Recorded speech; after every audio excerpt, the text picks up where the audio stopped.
যেই দেখতেছে তাইতে অবাক যে ধান আবার এত ভালো হয়, মানে অনায়াসে জল ভালো হয় তাহলে 35 মণ হারে হয় 33 শতকের বিঘায়। তারপরে স্বর্ণা ধান সব পড়ে গেছে, কিন্তু এই ধান এখনো তারা আছে।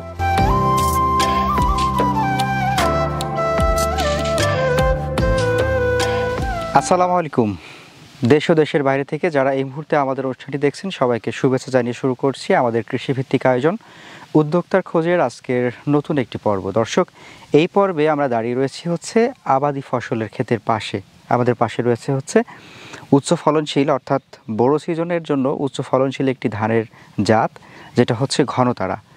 দর্শক, আমরা এই মুহূর্তে রয়েছি নাটোরের গুরদাসপুরের রশিদপুরে, এবং এখানে আসার পরে আমরা এই ধান ক্ষেত দেখার পরে যেটা অনুধাবন করতে পারছি সেটা এই ধানটি আসলেই বড় সিজনে বেশ ভালো ফলন হয়।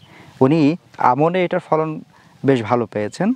উনি যেটা দাবি করছেন বড়োর পাশাপাশি আমনেও কিছুটা চাষ করে দেখেছেন এবং সেটাতে ভালো রেজাল্ট পেয়েছেন। দর্শক, আজকে আমরা এই ধান চাষ নিয়ে কথা বলার চেষ্টা করব। এই ধানের কিভাবে চাষাবাদ করতে হয়, এটা শতকে কতটুকু ফলন হয়, এই ধানের রোগবালাইয়ের ব্যাপারটা কেমন, সে বিষয়টি পূর্ণাঙ্গ তথ্যচিত্র ফুটিয়ে তোলার চেষ্টা করব উদ্যোক্তার খোঁজের ক্যামেরায়। আশা করছি পুরো অনুষ্ঠান জুড়ে সঙ্গে থাকবেন এবং উপভোগ করবেন আজকে ধান চাষাবাদের উপরে দারুণ একটি তথ্যচিত্র। চলুন শুরু করা যাক।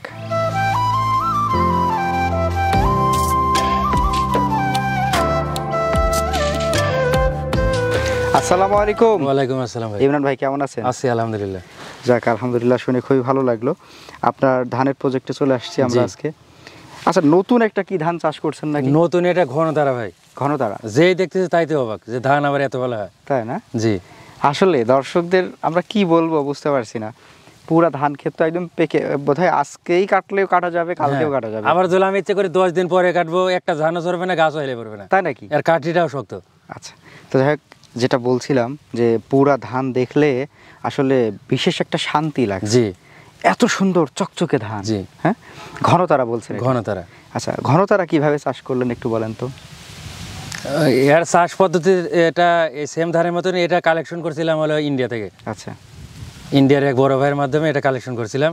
তো অল্প পরিসরে গত সিজনে করছিলাম, তো দেখলাম যে ভালো বড়তের ফলনটা সবার চেয়ে মানে আলাদা, সবার থেকে বেশি। কেমন? আপনার 45 থেকে 46 কেজি পর্যন্ত হয় শতাংশে। শতকে প্রতি শতকে, মানে অনায়াসে জল ভালো হয় তাহলে 35 মণ হারে হয় 33 শতকের বিঘায়। 33 শতকের বিঘায় 35 মণ। এটা বোরোর কথা? বোরো মৌসুম, মানে এটা বোরোর জন্য একটা হলো সেরা জাত। তাহলে আমনে কেন করলেন? আমনে করছিলাম, আমনে পরীক্ষামূলক করছে, আমনে কেমন হয়, তো আমনে সবাই পছন্দ করতেছে। আচ্ছা, এই কারণে এটা আমন এবং বোরো দুই মৌসুমে হয়। তবে বোরোতে জল কেউ করে সবার মানে চাই সেরা জাত, এর উপরে ফলনের কোনো ধান নেই। হাইব্রিড বলেন, ইনভিট বলেন, যেটাই করেন সবচেয়ে ফলন হলে এই ঘনতারা বেশি। আপনি বলছেন এটা বোরোর জন্য বেস্ট? জি। আমনে করে দেখার জন্য করছেন? হ্যাঁ। এখন আমনে কেমন ফলন পাবেন বলে আশা করছেন? আমনে 27 মণ পর্যন্ত হবে আমি যেটা আশা করছি, মানে অন্যান্য ধানের চেয়ে অনেক বেশি ফলন পাবো।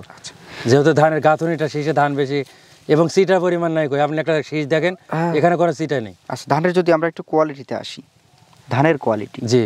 ধানের সাইজটা আমরা যেরকম পাচ্ছি, কোনো কি ধানের এটা এই যে 28 ধানের মতো। 28 ধান? জি। 29 হালকা একটু মোটা, 29 সামান্য একটু ছোট। আচ্ছা, এটা যদি আমরা ক্যাটাগরি করতে চাই, চিকন মোটা দুটো ক্যাটাগরি, কোন ক্যাটাগরিতে ফেলবো? এটা আপনি ওই 28-এর সাথে মিল করতে পারবেন আর কি। আচ্ছা, চাউলটা কিছুটা সিমিলার ওরকম। আচ্ছা, মানে আমরা পুরা চিকনে দিতে পারবো না? এটা মাঝারি চিকন, এটা মাঝারি চিকন। আচ্ছা, এবার আমরা একটু ঘনতারার চাষাবাদে আসবো। জি। আপনি বলছিলেন যে এটা বড় সিজনের ধান। বড় সিজনের ধান আমনে করে দেখেছেন, সেখানেও করা যাবে? জি। আচ্ছা, এটার চাষাবাদের নিয়মটা কিরকম? এটার চাষাবাদ অন্য ধানের মতনই, আপনি সেম যে 29 ধান করেন এরকমই সেম, আলাদা কোনো কিছু নেই। ওরকমই পরিচর্যা করলে অর্চা অনেক বেশি ফলন পাবেন। আচ্ছা, ধানের গাছের যদি আমরা গাছের হাইট 29-এর সমান অথবা 2-1 ইঞ্চি ছোট হইতে পারে, তবে 29-এর চা কাঠিটা শক্ত, হেলে পড়ে না। আচ্ছা, আমার চারপাশে অনেক 29 ধান, তারপরে স্বর্ণা ধান সব পড়ে গেছে, কিন্তু এই ধান এখনো দাঁড়া আছে। আচ্ছা, এর কিছুদিন আগে একটা বড় জ্বর গেল, সব ধান পড়ে গেছে, এই এখনো দাঁড়া আছে। আপনার এবার কতটুকু চাষ করছেন ঘনতারা? এটা আমার আছে 2 বিঘার মতো, 66 শতাংশের মতো আছে। 2 বিঘার মতো? 2 বিঘা।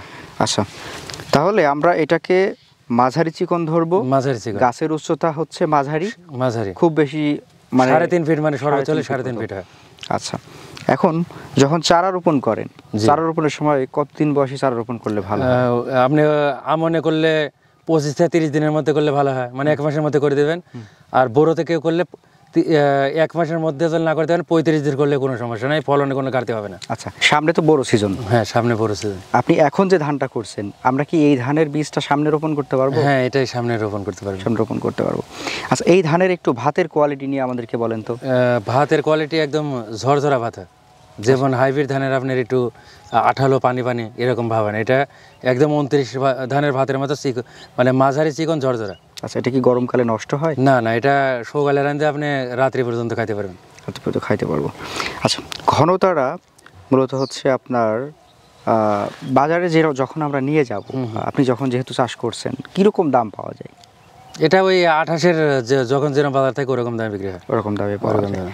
তাহলে আমাদের বাজার আর কি ভালো, ভালো বাজার। আমরা যখন চারা রোপণ করব, আপনি বলছিলেন যে বোরোতে হইলে 30, 32 বা 35 দিনে চারা 35 মণ পর্যন্ত পাবে মোটামুটি, ভালো হলে 35। চারার বয়সের ব্যাপারে যদি আমরা হ্যাঁ, চারার বয়স আপনার বোরোতে 35 দিন হলে কোনো সমস্যা নেই, করতে পারবে। আচ্ছা, এখন ওই 35 দিন বয়সী চারা আমরা গোছাতে কয়টা করে দিব? গোছাতে 3টা করে দিয়ে লাগালেই হবে। 3টা করে।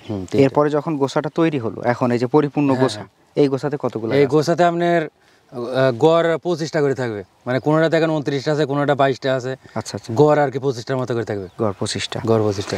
তাহলে আপনার কাছে যে বৈশিষ্ট্যগুলা এটার ভালো লেগেছে, যে পজিটিভ যেগুলো, সেগুলো একটু আরেকবার বলেন তো, আমরা শুনি কি কি বৈশিষ্ট্য। এর বৈশিষ্ট্য এই ধান হলো ফলনটা বেশি, আপনার ধানটার কাঠি শক্ত হওয়ার কারণে হেলে পড়ে না, এবং ধানের শীষে থেকে ধান ঝরে পড়ে না, এবং বাজারে চাহিদা মোটামুটি ভালো। আচ্ছা, ফলনটা ভালো, এই কারণে আমরা অনায়াসে করতে পারি এই ধানটা। আচ্ছা, এখন ভবিষ্যতে কি এটা আপনার বাড়ানোর ইচ্ছা আছে? হ্যাঁ, এটা ভবিষ্যতে আমি না বাড়ালে আমার চারপাশের চাষিরা অলরেডি বাড়া দিছে, মানে আমার থেকে বীজ আমার মানে দিতেই হবে। প্রথম ওরা শুকায় বীজ ওদের দেবো, ওরা আমি না বাড়ালে ওরা বাড়াবে।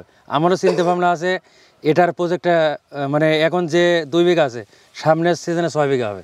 আচ্ছা, একটু আগেও আপনার একজন কৃষকের সাথে কথা হচ্ছিল, উনিও যাওয়ার বেলায় বলে গেলেন যে ওনারও আসলে এই বীজটাই প্রয়োজন। জি জি। আপনাদের এই যে মাঠটা, এই মাঠে তো বোধহয় আপনিই প্রথম শুরু করছেন? আমি তো প্রথম শুরু করছি। আচ্ছা, এখন বোধহয় আস্তে আস্তে করে ছড়াচ্ছে? হ্যাঁ, আস্তে আস্তে ছড়ায়, মানে আমি প্রথম করে মানে এই ধানটা মানসিক টাক লাগা দিয়েছে। আচ্ছা, যে এই মৌসুমেও আপনার আমনের মৌসুম চলছে, এই মৌসুমে যে এত সুন্দর ধান হয়, স্বর্ণ 29 এগুলো কিন্তু সম্ভব না কোনোভাবে, সম্ভব যত যত্ন করে সম্ভব না।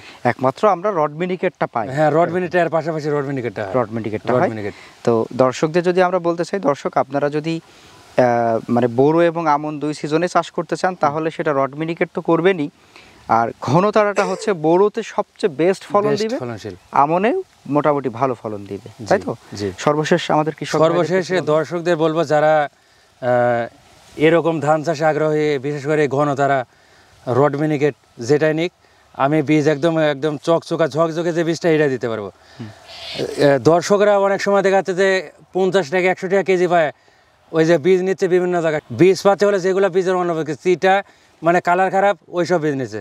আর আমার হয়তো দাম 10 টাকা বেশি হইতে, কিন্তু এরকম একদম চিকন ঝরঝরা সুস্থ সবল বীজ পাবে।